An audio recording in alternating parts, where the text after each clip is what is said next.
Continuando con las charlas de fisiología respiratoria, hoy vamos a dar el segundo seminario de fisiología respiratoria, en el cual vamos a hablar de las resistencias que normalmente fisiológicamente se oponen a la ventilación y la manera de evaluar esas resistencias. Básicamente hablaremos de espirometría. En la primera charla teórica habíamos comentado o desarrollado cómo se generaba una diferencia de presión necesaria para que el aire entre y salga del aparato respiratorio. Pues bien, ese aire que entra y sale del aparato respiratorio tiene que vencer resistencias que son fisiológicas, que son normales. Y esas resistencias que normalmente se oponen a la entrada o a la salida del aire se pueden dividir de una manera didáctica en resistencias de tipo elástico y resistencias de tipo no elástico. Y las resistencias de tipo elástico comprenderán la compliance o distensibilidad pulmonar y la tensión superficial, mientras que las resistencias no elásticas comprenderán la viscosidad de los tejidos y la resistencia de la vía aérea. La viscosidad de los tejidos aporta muy poco a las resistencias no elásticas, realmente, de modo tal que referirse a las resistencias no elásticas y hacerlas sinónimo de la resistencia de la vía aérea no está mal, insisto, porque la viscosidad aporta bastante poco. Entonces, resistencias no elásticas, fundamentalmente resistencia de la vía aérea. Y la alteración de las resistencias en el aparato respiratorio, tanto las elásticas como no elásticas, es bastante frecuente y con frecuencia enfermedades pueden caracterizarse por aumentar este tipo de resistencias. El ejemplo clásico es el asma bronquial, la enfermedad pulmonar obstructiva crónica, que son enfermedades de alta prevalencia, que se caracterizan fundamentalmente por aumentar la resistencia de la vía aérea, por lo tanto aumentar las resistencias no elásticas. Y la manera de evaluar estos cambios en la resistencia es la espirometría, que la etimología de la palabra espirometría es medir el aire expirado. A través de la medición del aire expirado, como vamos a ver más adelante, yo puedo evaluar cómo están las resistencias y toda vez que aumenten las resistencias elásticas van a dar lugar a un patrón espirométrico que se conoce como alteraciones de tipo restrictivo. Y toda vez que aumenten las resistencias no elásticas, ahora van a dar lugar a un patrón espirométrico que se conoce como obstructivo. Y de esto hablaremos un poquito más adelante.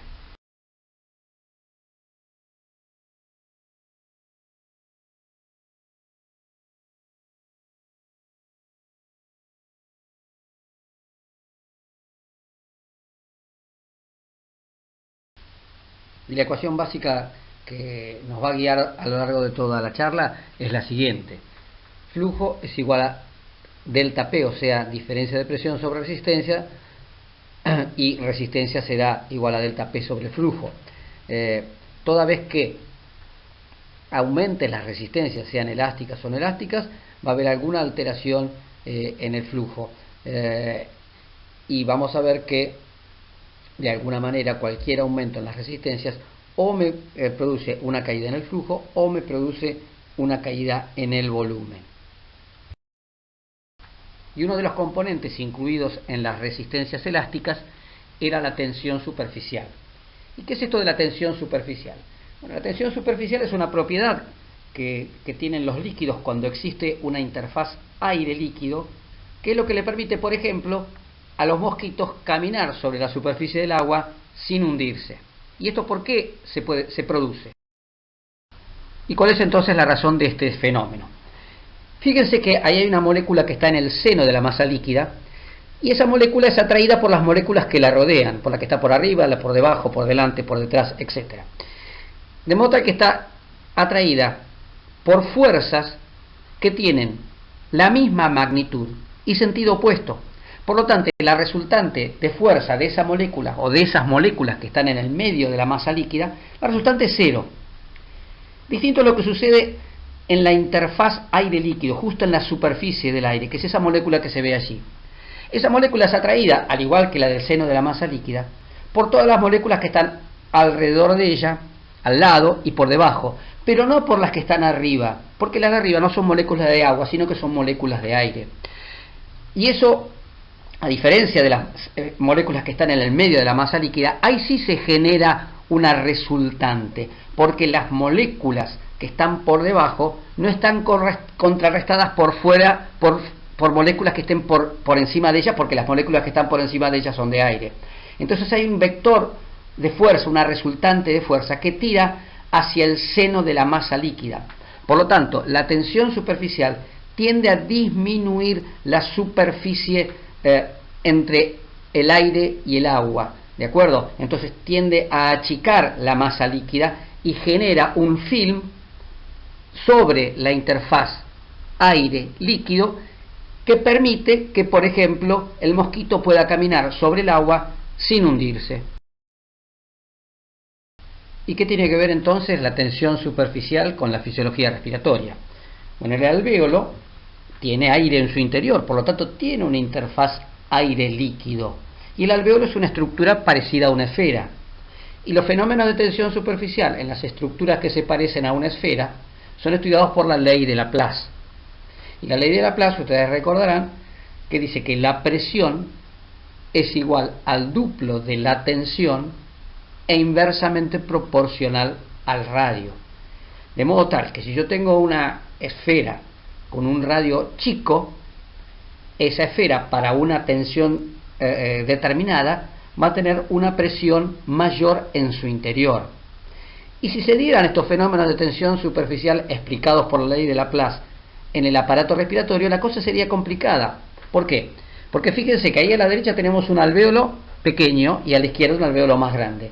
El alvéolo pequeño tiene un radio menor, y si tiene un radio menor, según la ley de Laplace, la presión en su interior sería mayor. El alvéolo que está en la izquierda, que tiene un radio mayor, va a tener menor presión en su interior, de modo tal que el alvéolo pequeño se vaciaría en el grande a favor de una diferencia de presión. Y como el tamaño de los alvéolos es distinto dependiendo del lugar del pulmón en el que yo estoy estudiando, esto generaría una grave inestabilidad alveolar. ¿Por qué? Porque los alvéolos pequeños, que tienen más presión en su interior, se vaciarían en los alvéolos más grandes. Entonces terminaría teniendo un montón de alvéolos colapsados y un montón de alvéolos sobredistendidos. Afortunadamente esto no sucede.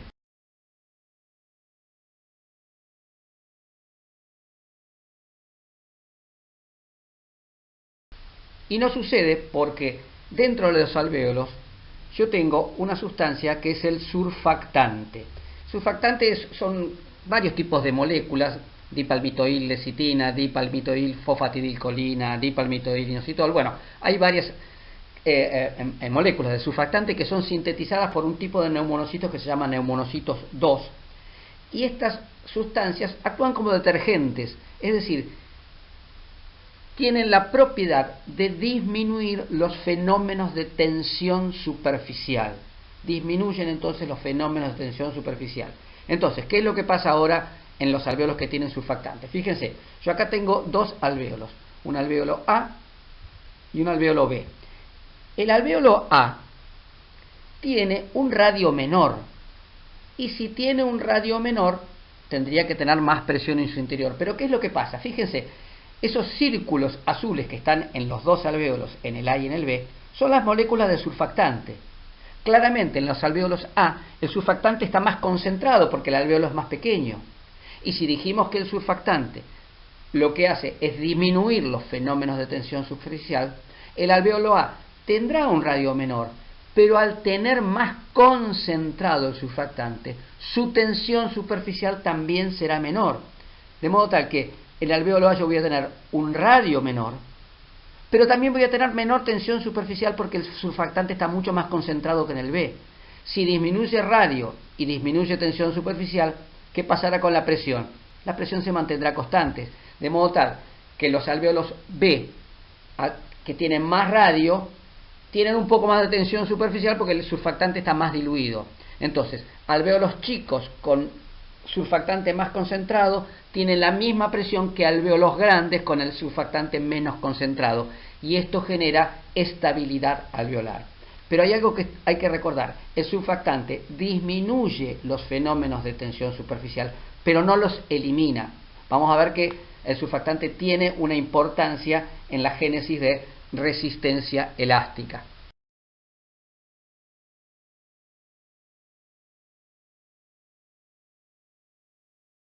Y el segundo componente de las resistencias elásticas era la compliance. ¿Qué es esto de la compliance? El pulmón es una estructura elástica. Ustedes recordarán cuando vimos relación tóraco-pulmonar estática, que el pulmón tendía al colapso y el tórax tendía a la expansión, y que la capacidad residual funcionante era el punto de reposo del sistema tóraco-pulmonar, y la fuerza elástica torácica y la pulmonar eran de distinta de dirección opuesta y de misma magnitud, y se anulaban. Bueno, pero si yo el pulmón lo dejo librado a su libre albedrío, por decirlo de alguna manera, tiende a colapsarse, tiende a colapsarse completamente. El pulmón es una estructura elástica, y los elásticos, para ser distendidos, como este resorte que aparece ahí, si yo quiero distender un resorte, estirar una estructura elástica, tengo que hacer una determinada fuerza para hacerlo. Bueno, una estructura es más elástica cuanta más fuerza tenga que hacer yo para deformarlo, o cuanta más fuerza haga esta estructura elástica para volver a su punto de reposo una vez que cesó la fuerza que lo deformaba. El pulmón, afortunadamente, es una estructura relativamente poco elástica. Si fuera muy elástica, me costaría mucho respirar. Algo es muy elástico cuando es muy rígido. Por ejemplo, una estructura metálica me cuesta mucho deformarla y va a hacer mucha fuerza para volver a su posición de reposo cuando cesó la fuerza que lo deformaba. Por ejemplo, los elásticos de un automóvil son de metal, porque el metal es una estructura muy elástica, muy rígida. El pulmón, insisto, es bastante poco elástico, es muy distensible. Y la compliance o complacencia es la inversa de la elasticidad.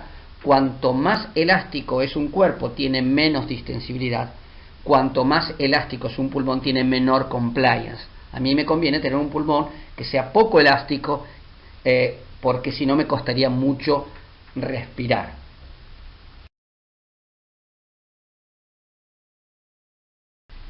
Y la compliance pulmonar se puede calcular en la curva volumen-presión o curva de compliance.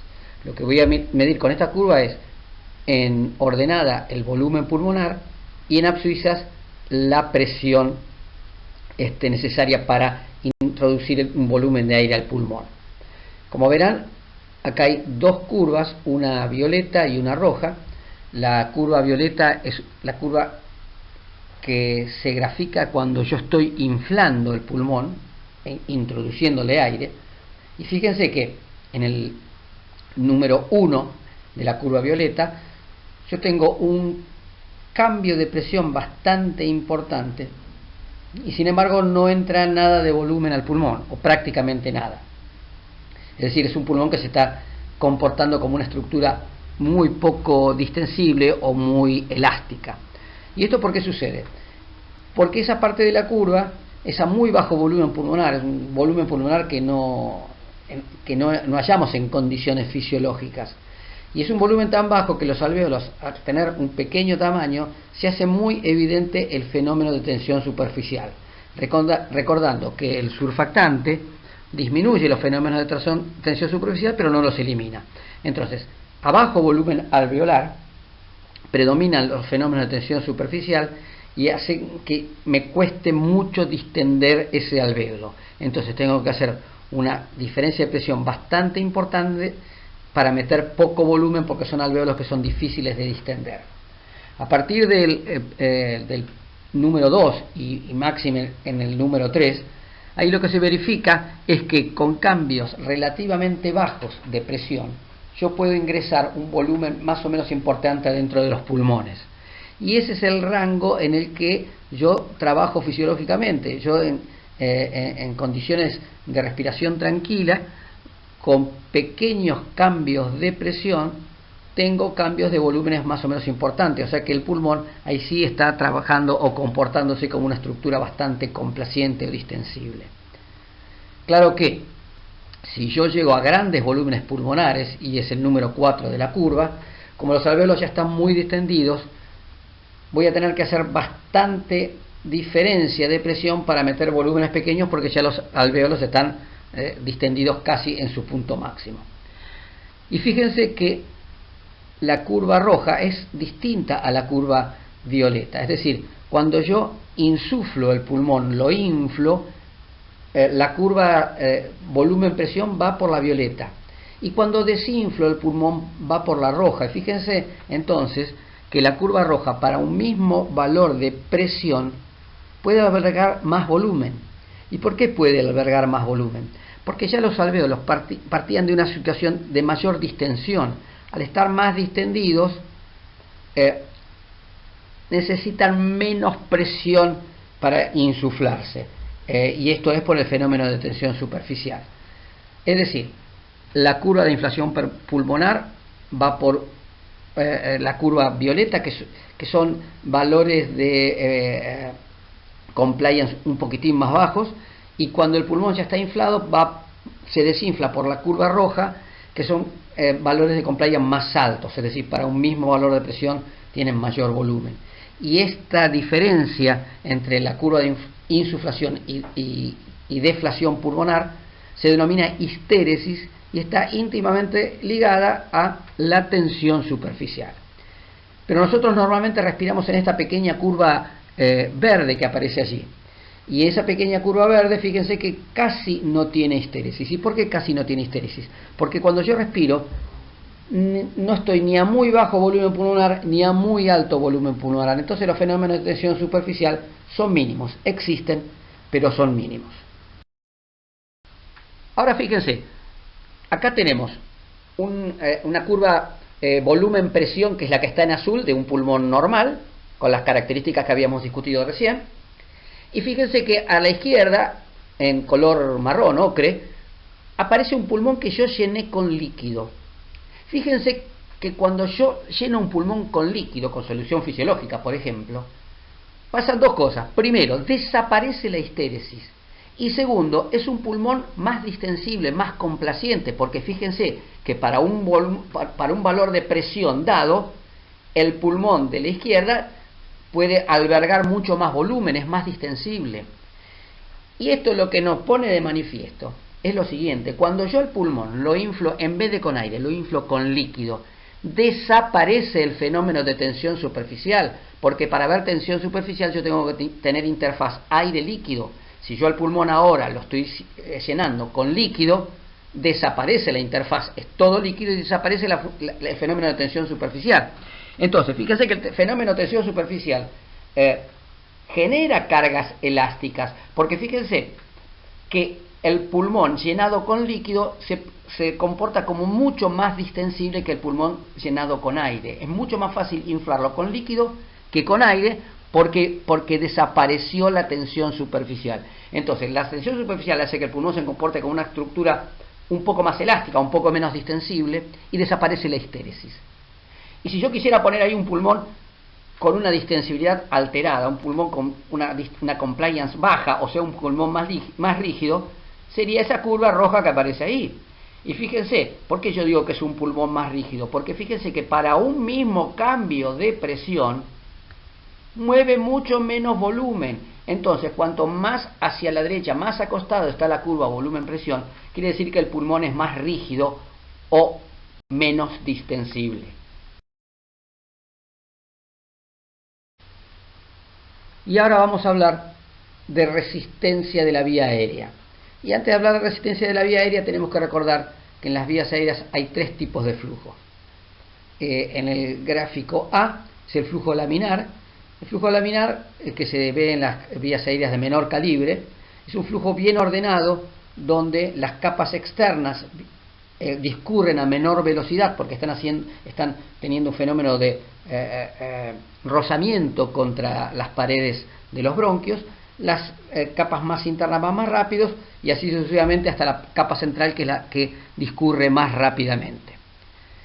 En el panel C, el de la derecha, se ve el flujo turbulento. El flujo turbulento es un flujo totalmente desorganizado, anárquico, es como la rompiente de una ola en la playa, y es un flujo que normalmente se ve en las vías aéreas de gran calibre.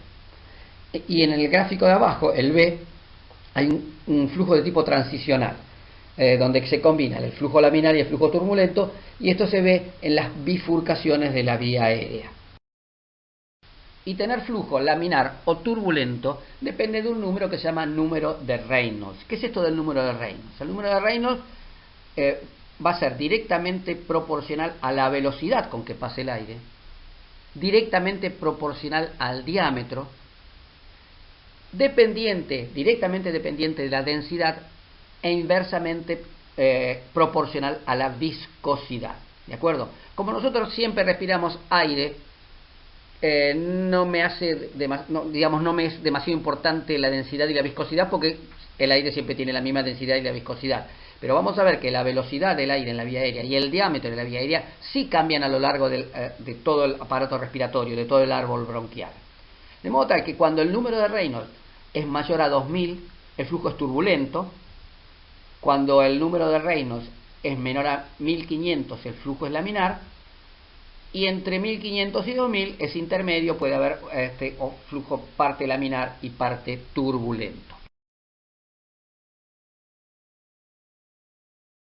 ¿Y por qué decíamos que el flujo turbulento aparece fundamentalmente en las vías aéreas de gran calibre?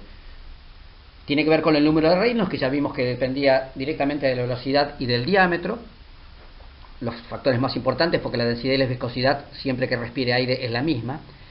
¿Y qué es lo que pasa? En la tráquea yo tengo un diámetro que es mayor que los bronquiofuentes, es decir, la tráquea, al bifurcarse, cada uno de los dos bronquiofuentes tiene un diámetro menor al de la tráquea, y el árbol bronquial se va angostando a medida que yo me voy a la periférica. O sea que por unidad, si yo tomo la unidad tráquea y la unidad bronquiofuente derecho y bronquiofuente izquierdo, la tráquea tiene mayor diámetro que cada uno de los dos bronquiofuentes y del resto del árbol bronquial. O sea que ya tiene más diámetro, ya tiene un factor que aumenta el número de Reynolds. Y lo otro, la velocidad. La velocidad del pasaje de aire en la tráquea es mucho más rápida que en los bronquiofuentes y va a disminuir, como vamos a ver enseguida, a medida que yo me alejo a la periferia del árbol bronquial. ¿Y por qué la velocidad en la tráquea es alta? Porque flujo es igual a velocidad por área. Flujo es igual a velocidad por área. Yo doy siempre el mismo ejemplo. Si ustedes están regando en el jardín y sale un flujo de X de agua de la manguera, y ustedes quieren que el chorro de agua salga más rápido para llegar a una maceta que les queda lejos, ¿qué hacen? Achican la manguera y el agua sale con más velocidad. Yo achiqué el área y el agua salió con mayor velocidad. ¿De acuerdo? A menor área, mayor velocidad, siempre y cuando se mantenga el mismo flujo. ¿Y qué es lo que pasa con el área del árbol bronquial? El área del árbol bronquial va aumentando, el área de sección transversal total, es decir, la suma de todas las áreas de los bronquios, va aumentando desde la tráquea hacia la periferia. ¿Por qué? Porque yo decía recién que cada uno de los bronquios es más chico que la tráquea, pero la suma del área de ambos bronquios es mayor que el área de la tráquea. Y a su vez, cuando los bronquios se van subdividiendo, la sumatoria de áreas distales a los bronquios va cada vez aumentando más. Entonces, yo tengo un área de sección transversal total en la tráquea que es pequeña, por lo tanto la velocidad del aire en su interior va a ser máxima. De modo tal que tengo mucha velocidad y mucho diámetro, eso aumenta el número de Reynolds y por eso en las grandes vías aéreas hay flujo turbulento.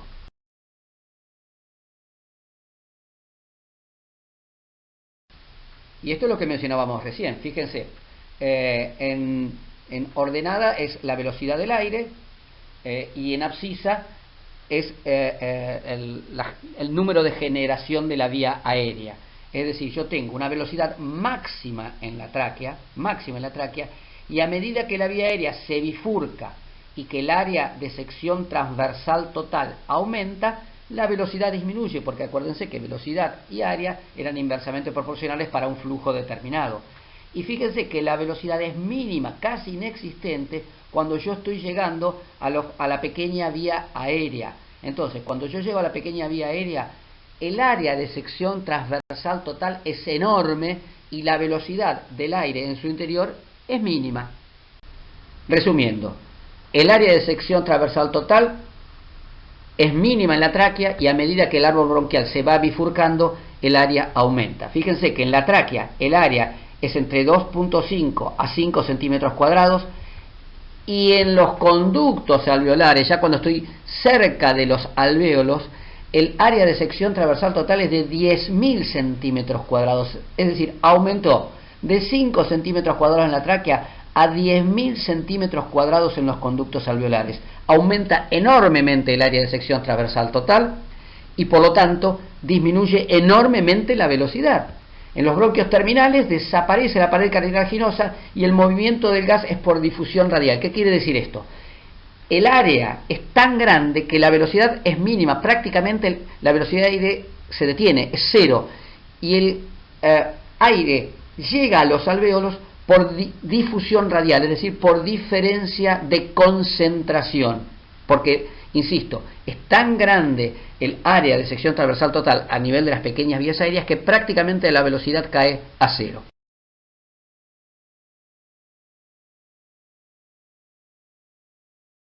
Y en condiciones de flujo laminar, recuerden que el flujo laminar es un flujo ordenado donde las capas externas van más lentamente y las capas internas más velozmente y establecen un tipo de flujo en cuña. Decía entonces que la resistencia de la vía aérea cuando el flujo es laminar depende de una ley que es la ley de Poiseuille. Y la ley de Poiseuille, disculpen que esto está en inglés, la ley de Poiseuille dice que la resistencia de la vía aérea, esto es aplicable a la vía aérea o a las arterias en el aparato cardiovascular, es la misma ley.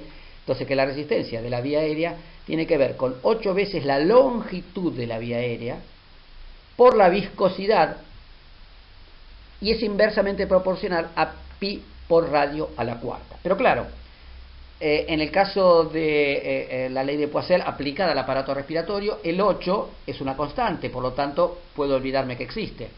La longitud de la vía aérea para una misma persona es la misma. Por lo tanto, si la longitud es la misma para cada individuo, también puedo decir que es una constante y la saco. Como yo estoy respirando solamente aire, la viscosidad también se convierte en una constante y también la puedo sacar. Pi, ustedes saben, 3, 14, 16, es una constante, la puedo sacar, y el radio es constante y también lo puedo sacar. O sea que la ley de Poiseuille no existe. Bueno, no es tan así, porque en realidad de esta fórmula lo único que se puede modificar y se modifica es el radio. Y como el radio está elevado a la cuarta potencia, pequeñas variaciones en el radio generan grandes cambios en la resistencia. Por ejemplo, si el radio se disminuye a la mitad, la resistencia va a aumentar 16 veces. ¿De acuerdo? Entonces, en la ley de Poiseuille, aplicada al aparato respiratorio, lo único que cambia es el radio. Y el radio cambia en situaciones fisiológicas y en situaciones patológicas, pero cambia permanentemente. Por ejemplo, asma, paradigma de la enfermedad por aumento de las obstrucciones de la vía aérea, por aumento de las resistencias no elásticas, se caracteriza por alteraciones en el radio. Cuando yo tengo broncoespasmo, se cierran mis bronquios, disminuye mi radio y aumenta la resistencia.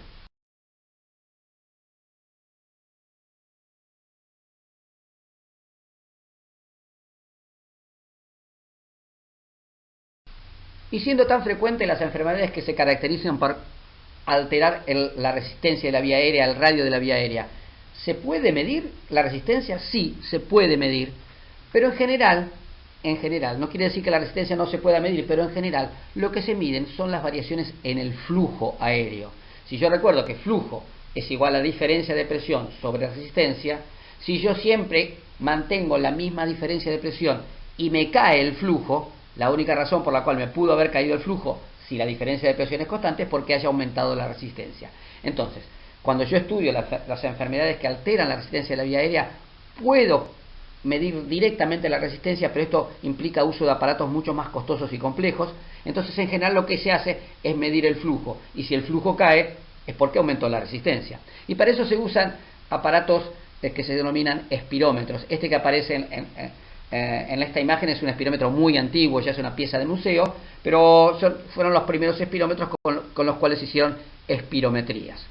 Y con ese tipo de espirómetros antiguos, ya pieza de museos, yo podía hacer lo que se conoce como curva volumen-tiempo. Cuando yo hago la curva volumen-tiempo, se hace lo siguiente: se le invita al paciente, todas las espirometrías tienen una técnica similar, es decir, la persona que va a hacer una espirometría tiene que hacer una inspiración máxima, es decir, llegar a capacidad pulmonar total, y después hacer una expiración máxima, forzada y lo más largo que pueda mantener su expiración, es decir, es un soplido bien enérgico. Y lo que yo hago es medir cómo varía el volumen en función del tiempo. Fíjense que en ordenada tengo volumen en litros y en abscisa tengo tiempo en segundos. Entonces, cuando yo hago el esfuerzo expiratorio, rápidamente sale el aire y por eso hay un aumento muy rápido en el volumen.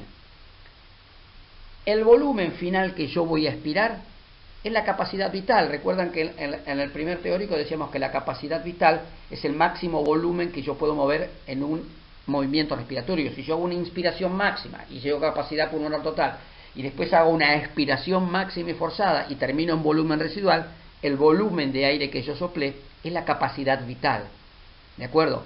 Pero como la voy a estar haciendo de manera forzada, se va a denominar capacidad vital forzada. Y yo ahí tengo dos parámetros que voy a medir. Uno es la capacidad vital forzada, que lo explicamos recién, y el otro es el BEF sub 1, que es el volumen expiratorio forzado en el primer segundo. Fíjense entonces que para medir la capacidad vital forzada yo tengo que medir todo el volumen de aire que expiré a lo largo de la maniobra expiratoria. La maniobra expiratoria dura aproximadamente, o debe, no aproximadamente, debe durar no menos de 6 segundos. Y fíjense que hay un parámetro de suma importancia que es el BEF sub 1 o volumen expiratorio forzado en el primer segundo, que es ese volumen que yo expiré en el primer segundo. ¿Por qué? Porque si yo tengo una patología obstructiva, tengo espasmo del músculo liso bronquial o lo que fuere, lógicamente en el primer segundo no voy a poder soplar la misma cantidad de aire que una persona normal. De modo tal que se establece una relación que es la relación volumen expiratorio forzado en el primer segundo sobre la capacidad vital forzada expresada en porcentaje, que tiene que ser mayor o igual al 70%. ¿Qué quiere decir? Que una persona normal que no tiene ninguna patología obstructiva, en el primer segundo va a soplar el 70% de volumen de aire que va a soplar a lo largo de toda la maniobra espirométrica. O sea, la relación BEF sub 1 capacidad vital forzada tiene que ser mayor o igual al 70%. Si esta relación cae, vamos a hablar de un tipo de patologías que se denomina patología obstructiva. ¿Y cómo se verá una espirometría, una curva volumen-tiempo en una persona que tiene una patología obstructiva? Fíjense, en la patología obstructiva, como se puede apreciar en el gráfico, el BEF sub 1, o sea, el volumen expiratorio forzado en el primer segundo, es mucho más bajo que lo normal, siendo que la capacidad vital forzada, o sea, el volumen de aire que yo termino expirando, prácticamente es igual en las dos curvas. Pero claramente la curva que tiene obstrucción tiene un volumen expiratorio forzado menor, por lo tanto, si tiene un volumen expiratorio forzado menor y la capacidad vital forzada se mantuvo normal, la relación BEF sub 1 capacidad vital forzada va a ser menor al 70%. O sea, toda vez que yo tengo una relación BEF sub 1 capacidad vital forzada menor al 70%, eso es índice de obstrucción de la vía aérea.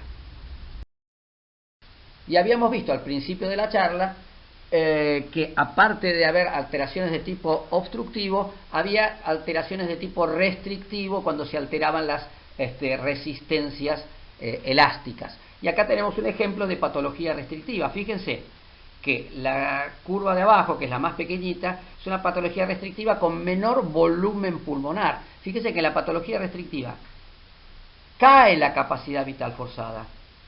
También cae el volumen expiratorio forzado en el primer segundo. Pero la relación BEF sub 1 capacidad vital forzada sigue siendo igual o mayor al 70%. Es decir, en la curva restrictiva, si bien cae capacidad vital forzada, cae volumen expiratorio forzado en el primer segundo, como la caída de ambos es similar, la relación BEF sub 1 capacidad vital forzada es mayor al 70%, o sea, no tiene obstrucción, y esa caída en la capacidad vital se denomina trastorno restrictivo, que puede ser por un montón de causas, por ejemplo, que el pulmón sea una estructura más rígida, como en la fibrosis pulmonar, que a mí me hayan operado y me hayan sacado una parte del pulmón. Es decir, hay muchas causas de restricción pulmonar, pero en todas se verifica lo mismo: caída en el BEF1, caída en la capacidad vital forzada, pero relación BEF1 capacidad vital forzada normal, o sea, mayor al 70%.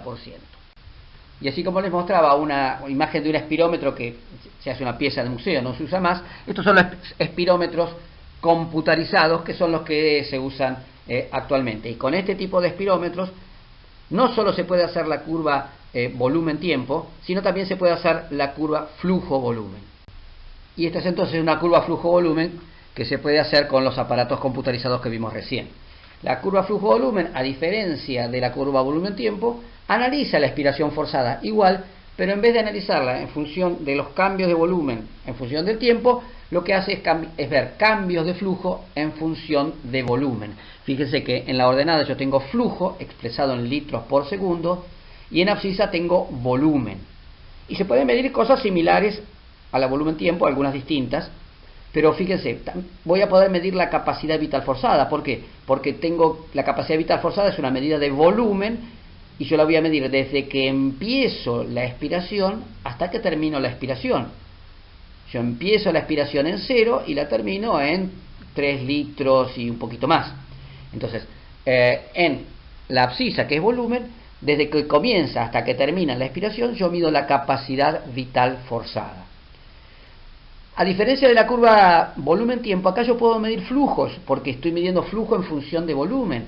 Y fíjense que ese punto, que es el pico máximo de flujo al que yo puedo llegar, que es cercano a los 10 litros por segundo, es lo que se conoce como flujo expiratorio pico.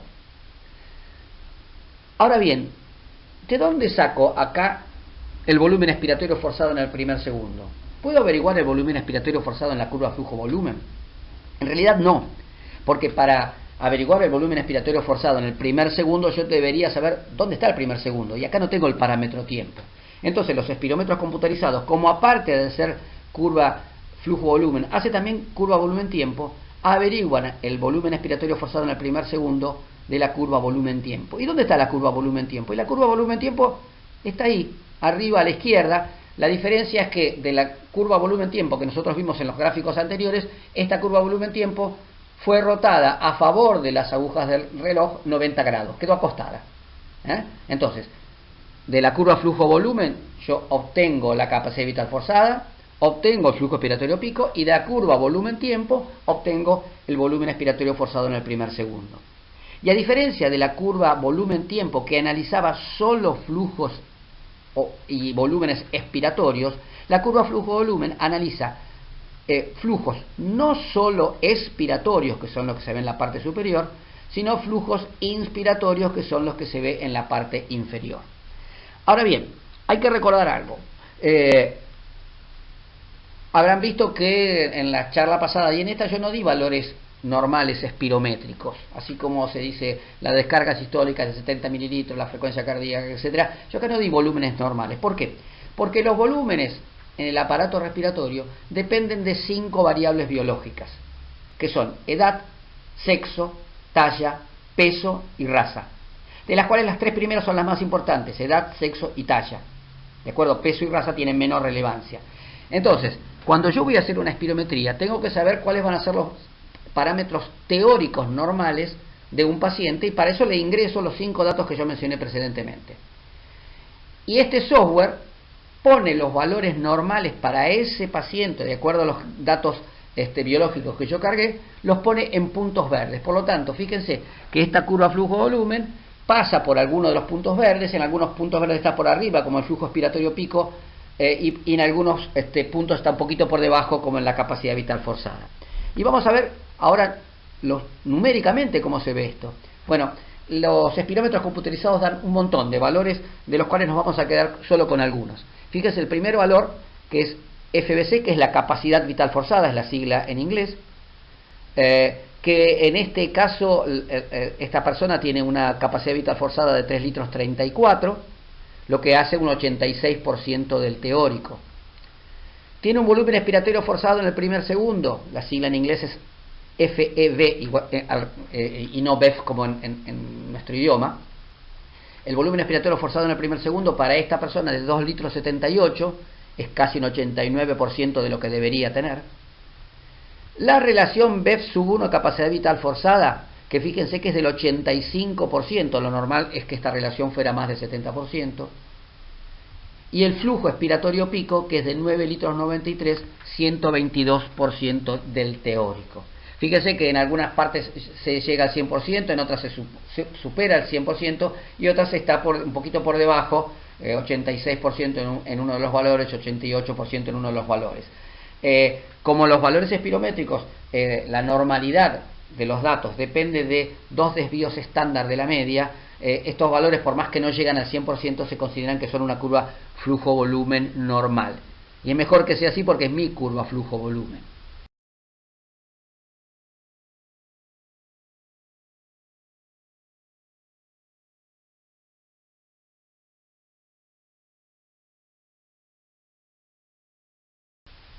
Yo acá les voy a mostrar 2 curvas flujo-volumen.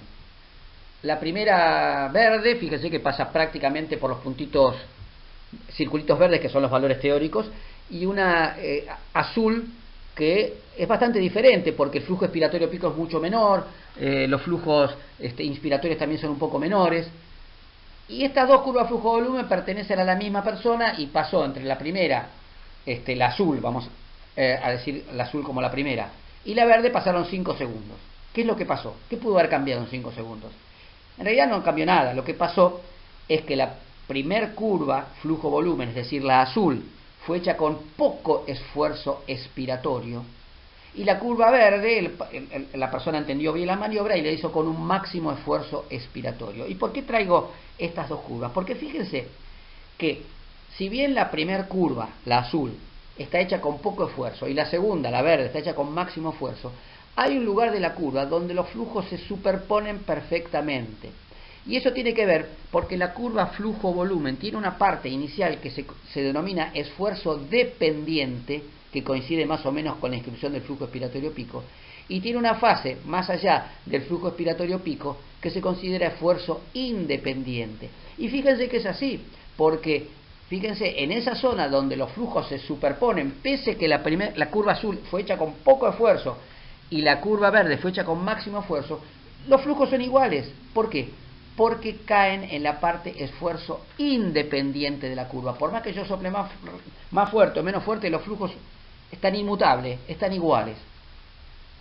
Y la pregunta que uno sería es, ¿por qué la curva flujo-volumen tiene una parte inicial que es esfuerzo dependiente y una parte final que es esfuerzo independiente?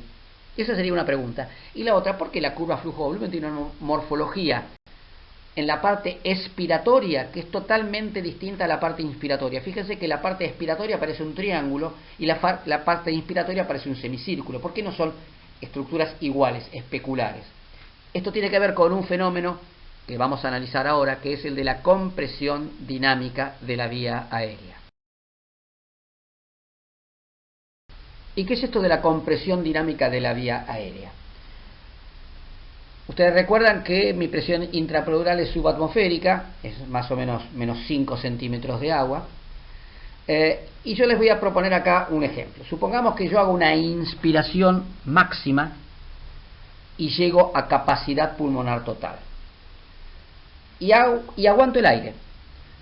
Es decir, hago una inspiración máxima, llegué a capacidad pulmonar total y retengo el aire en mis pulmones. ¿Qué les parece que va a pasar con la presión intrapleural? Como el pulmón está muy lejos de su punto de reposo, porque está muy estirado, recuerden que el punto de reposo del pulmón es casi cero, es como si yo tuviera un resorte que lo estire mucho. Ese resorte va a hacer más fuerza para volver a su posición de reposo, por lo tanto, mi presión intrapleural ya no va a ser de menos 5, sino que va a ser más subatmosférica porque el pulmón tira con más fuerza. Pero supongamos que yo llegué a capacidad pulmonar total y ahora aguanto el aire con la glotis abierta, es decir, tomo el aire y aguanto el aire, o sea que el aire ni entra ni sale.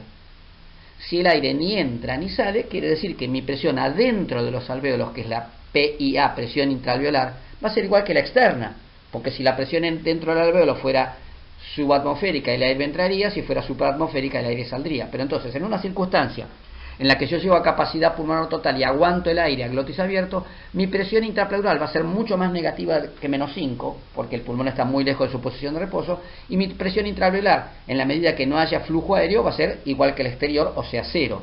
Entonces, va a pasar esto, mi presión intrapleural va a ser de menos 30, por poner un valor arbitrario, y mi presión intraalveolar va a ser de 0, porque no estoy ni entrando ni sacando el aire.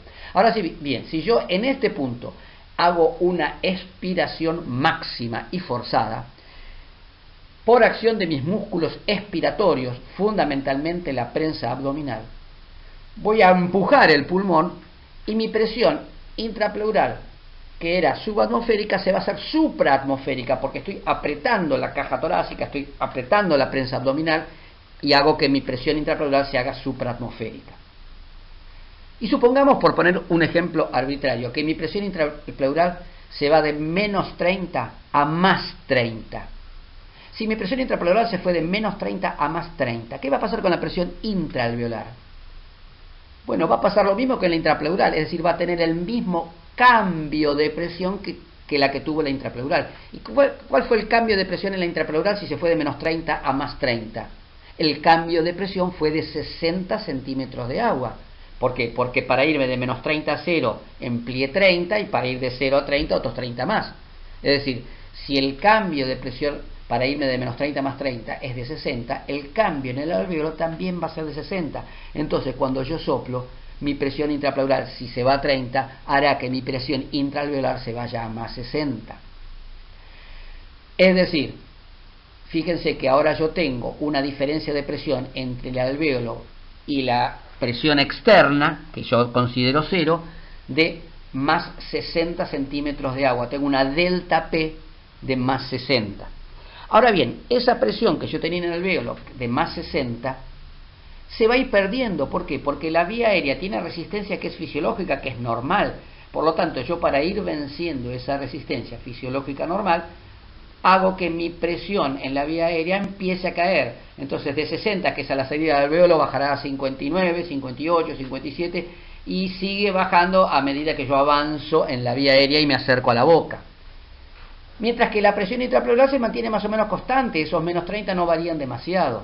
Entonces va a llegar un momento que mi presión intraluminal adentro de la vía aérea va a ser igual a la presión intrapleural. ¿Por qué? Porque la presión en la vía aérea, que yo salí con 60, empecé a perder presión, pierdo, y en algún momento voy a llegar a 30.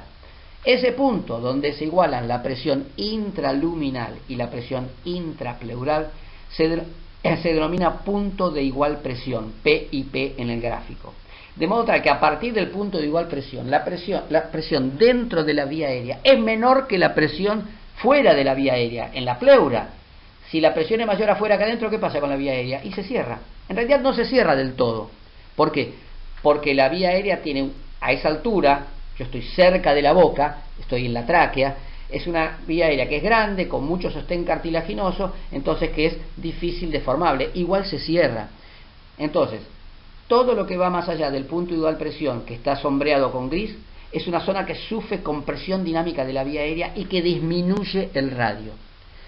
Sucede que soplando a capacidad pulmonar, partiendo de capacidad pulmonar total, la zona de compresión dinámica de la vía aérea es muy pequeña y es una zona de vía aérea con mucho sostén cartilaginoso, o sea que la compresión dinámica va a ser mínima. Entonces, yo voy a tener una delta P muy grande, porque la delta P es de 60 a 0, de lo que hay en el alvéolo a lo que hay en la atmósfera, por definición 0. Entonces tengo delta P muy grande, de 60 a 0, y resistencia muy pequeña. ¿Por qué? Porque el segmento de compresión dinámica, que es el que se cierra, es muy chiquitito.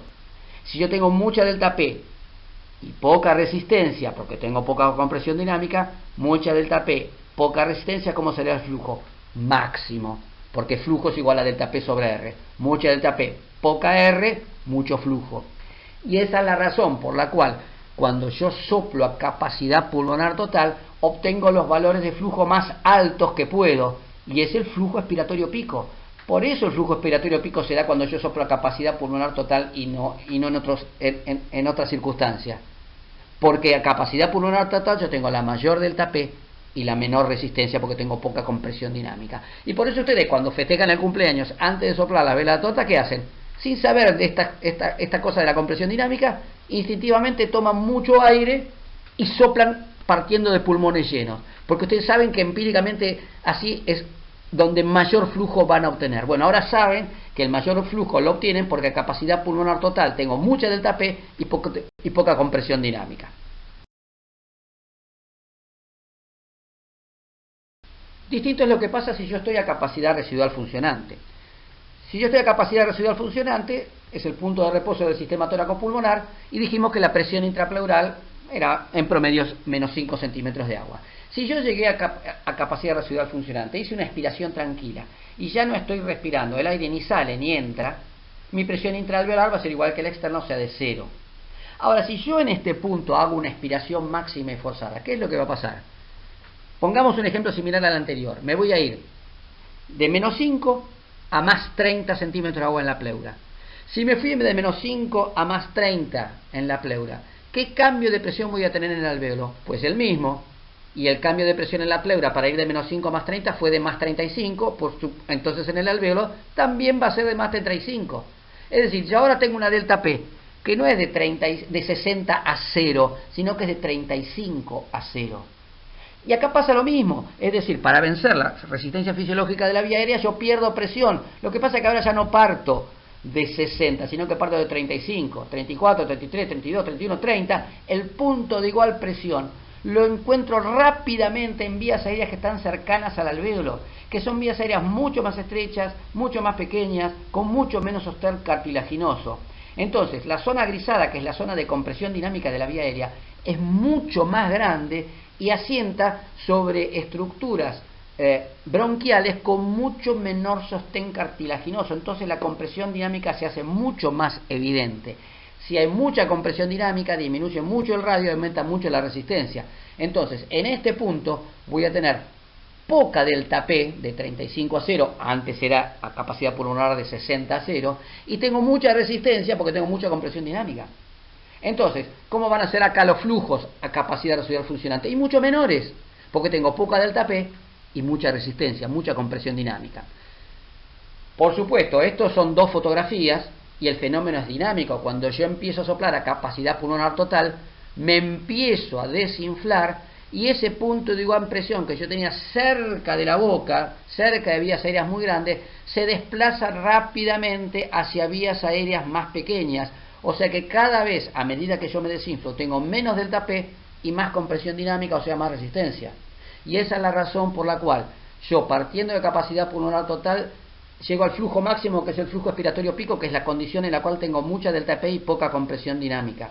Y a medida que me voy desinflando, cada vez tengo menos delta P y más resistencia, porque cada vez tengo más compresión dinámica, toda vez que el punto de igual presión se desplaza de gran vía aérea a pequeña vía aérea. Por eso, en los flujos, en la curva flujo-volumen, caen, desde que yo llegué del flujo expiratorio pico, empiezan a caer hasta que se hacen cero. Esa caída de flujos está dada porque la compresión dinámica cada vez es mayor y cada vez me limita más el flujo.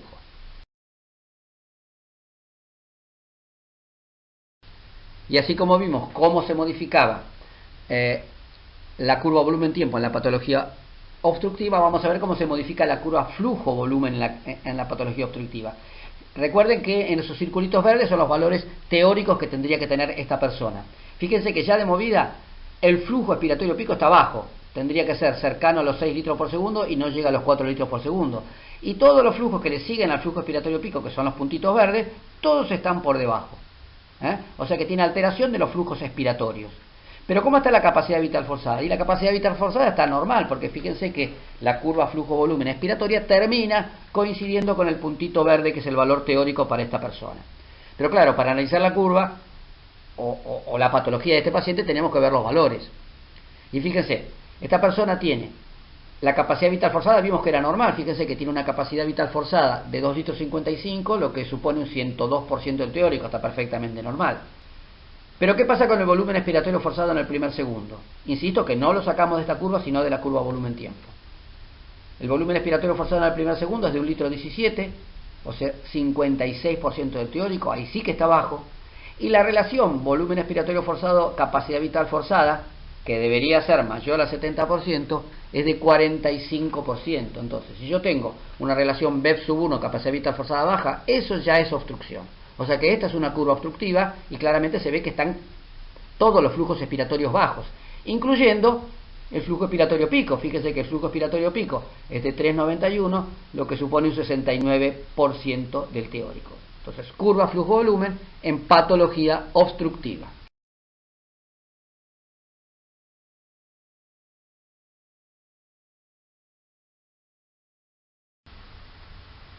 Y acá tenemos otra curva flujo-volumen, también de tipo obstructivo, pero fíjense que guarda algunas diferencias con la curva anterior.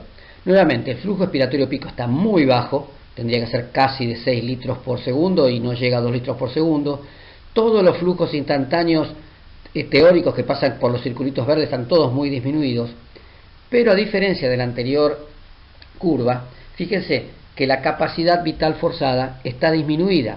Tendría que ser algo más de 2 litros y no llega a 1 litro 500, 1 litro 600.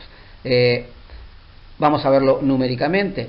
La capacidad vital es de 1 litro 67, 73% del teórico, o sea que está disminuida. El volumen expiratorio forzado en el primer segundo es de 0,74, lo que supone un 39% de lo que debería tener. O sea, cayó la capacidad vital, pero el volumen expiratorio forzado en el primer segundo cayó mucho más, de modo tal que la relación BEF sub 1, capacidad vital forzada, está disminuida, lo que configura una obstrucción bastante severa. Y la pregunta es, ¿por qué está disminuida la capacidad vital? Uno podría pensar, bueno, porque se está asociando un trastorno obstructivo con uno restrictivo, y esto puede ser, pero es lo menos frecuente. Lo más probable es que este paciente, que tiene una obstrucción muy severa, tenga un fenómeno que se conoce como atrapamiento aéreo. ¿Y qué es el atrapamiento aéreo? Cuando un paciente está muy obstruido y hace una expiración forzada, por el fenómeno de compresión dinámica de la vía aérea, hay vías aéreas que se cierran completamente. Al cerrarse, no dejan salir el aire de los alvéolos que están por detrás de esta vía aérea que se cerró, y ese aire queda atrapado, y eso se denomina atrapamiento aéreo. Ese aire que queda atrapado lo que hace es aumentar el volumen residual y disminuir la capacidad vital forzada. Es decir, todo lo que aumenta el volumen residual se lo roba a la capacidad vital forzada porque la vía aérea se cerró y no dejó que el aire salga. Entonces, si yo tengo un paciente con una obstrucción muy severa y tiene caída en la capacidad vital, tengo que pensar que esto puede tener que ver con atrapamiento aéreo. Pero para estar seguro que esto es atrapamiento aéreo, tengo que hacer una prueba distinta, que es la siguiente.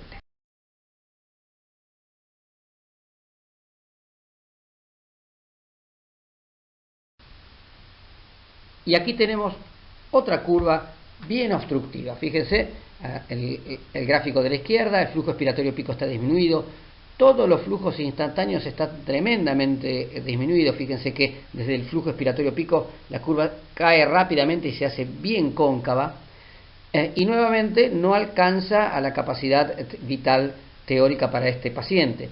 Los valores teóricos aquí aparecen como círculos rojos sin rellenar. La capacidad vital de este paciente tendría que ser cercana a 3 litros y no llega a 2 litros. Entonces, si yo a este paciente yo quiero estar seguro de que esta caída en la capacidad vital tiene que ver con atrapamiento aéreo, le tengo que medir el volumen residual, y le mido el volumen residual por pletismografía. Y fíjense, en el cuadrante inferior derecho, el volumen residual del paciente es el que está a la izquierda, el que marca la flecha roja. Y fíjense lo que pasó con el volumen residual de este paciente. El de la flecha roja a la izquierda es el que debería tener el teórico, y el de la flecha roja a la derecha es el que tiene realmente, prácticamente tiene el doble de volumen residual. Y esto es lo que se ve en los pacientes obstructivos severos que tienen atrapamiento aéreo. Como se le cierra la vía aérea, le queda aire atrapado, y ese aire atrapado forma parte del volumen residual. Y el volumen residual aumenta a expensas de una disminución de la capacidad vital.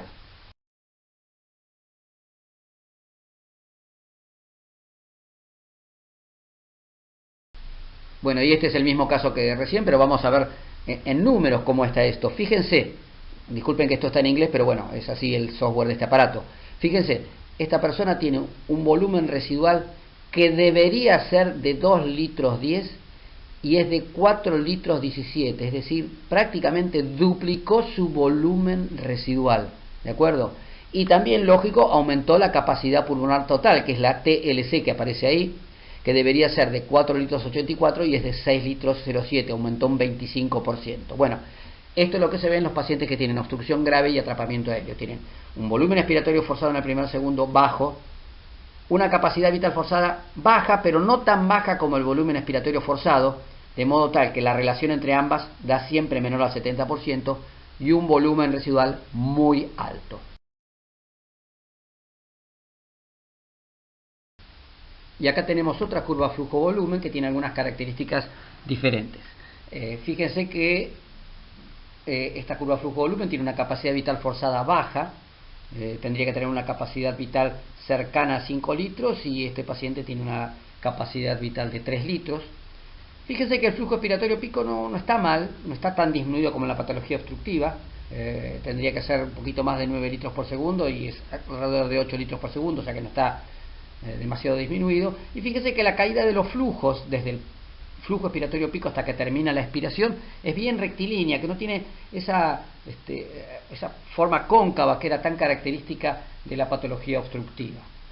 Y vamos a ver qué es lo que pasa numéricamente. Fíjense que la capacidad vital forzada de este paciente es de 3 litros 09, 64% del teórico, casi 65% del teórico. El volumen expiratorio forzado en el primer segundo es de 2 litros 98, 76% del teórico.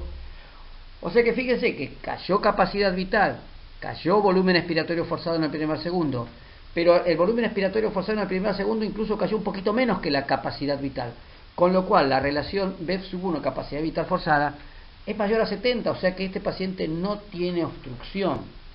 Es decir, acá hay una patología restrictiva. ¿Por qué? Porque esta caída en la capacidad vital no puede ser por atrapamiento aéreo. Para que hubiera atrapamiento aéreo tendría que haber obstrucción severa y aquí no la hay, no hay obstrucción. O sea que si ustedes tienen una persona que tiene capacidad vital baja y tiene una relación BEF/1 capacidad vital forzada normal, es un paciente que tiene patología restrictiva. Tendrá una fibrosis pulmonar, tendrá lo que tendrá, pero es patología restrictiva pura.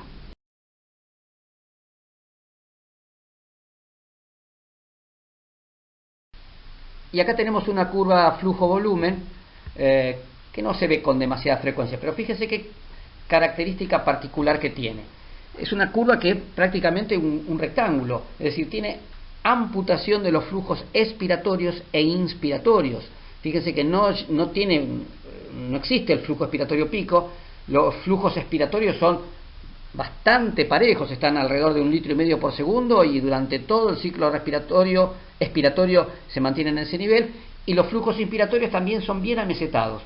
Cuando uno tiene una curva de estas características así en cajón, con flujos expiratorios prácticamente constantes y flujos inspiratorios también constantes, se habla de un patrón que es de obstrucción fija de la vía aérea. ¿Por qué obstrucción fija de la vía aérea? Porque los flujos expiratorios suelen empeorar cuando yo hago expiración forzada y mejorar cuando hago inspiración forzada, porque durante la expiración forzada tengo fenómeno de compresión dinámica y durante la inspiración se produce una dilatación pasiva de los bronquios. Sin embargo, acá los flujos son constantes durante la expiración y durante la inspiración, por eso se habla de obstrucción fija de la vía aérea. Y esto la mayor parte de las veces tienen que ver con obstrucciones orgánicas en la vía aérea superior, como pueden ser tumores o estrecheces cicatrizales. En el caso puntual de este paciente, fíjense que tenía una estrechez en la tráquea que se ve ahí en el círculo, que era la que le generaba este patrón de obstrucción fija de la vía aérea. Y esta persona que tenía esa estrechez en la tráquea, se le solucionó, se le colocó, se le dilató esa estrechez traqueal, y fíjese que en la curva flujo-volumen de la derecha, en azul está la curva original de obstrucción fija de la vía aérea, esa curva rectangular en cajoncito, y en la curva roja es después de solucionado el problema, una vez que se le dilató esa esa estrechez traqueal, como volvió a tener una curva flujo-volumen perfectamente normal. Y para finalizar vamos a ver un cuadro con cómo se modifican estos parámetros en la patología obstructiva y restrictiva. En la patología obstructiva, ¿qué es lo que pasa con la capacidad vital forzada? La capacidad vital forzada puede ser normal, pero si la obstrucción es muy severa y se acompaña de fenómeno de atrapamiento aéreo, la capacidad vital forzada puede disminuir. El volumen expiratorio forzado en el primer segundo en la obstrucción siempre está disminuido. Y la relación BEF/1 capacidad vital forzada en la obstrucción siempre está baja, menor del 70%. ¿Y qué es lo que pasa con el volumen residual? Que no se puede medir por espirometría, pero lo ponemos para enriquecer un poquitito el cuadro. Bueno, el volumen residual va a ser normal, salvo que el paciente tenga fenómeno de atrapamiento aéreo. Si tiene fenómeno de atrapamiento aéreo, le disminuye la capacidad vital forzada porque la vía aérea se cierra y no deja salir el aire, y ese aire que queda adentro contribuye a aumentar el volumen residual. ¿Y qué pasa con la patología restrictiva? La patología restrictiva siempre tiene capacidad vital forzada baja, siempre tiene volumen expiratorio forzado en el primer segundo bajo, pero la relación BEF/1 capacidad vital forzada es absolutamente normal. ¿Y cómo va a ser el volumen residual en la restricción? Siempre disminuido. Muy bien, y con esto terminamos la charla de hoy. Vamos a seguir a futuro con desarrollando el resto de los temas de la currícula de fisiología respiratoria.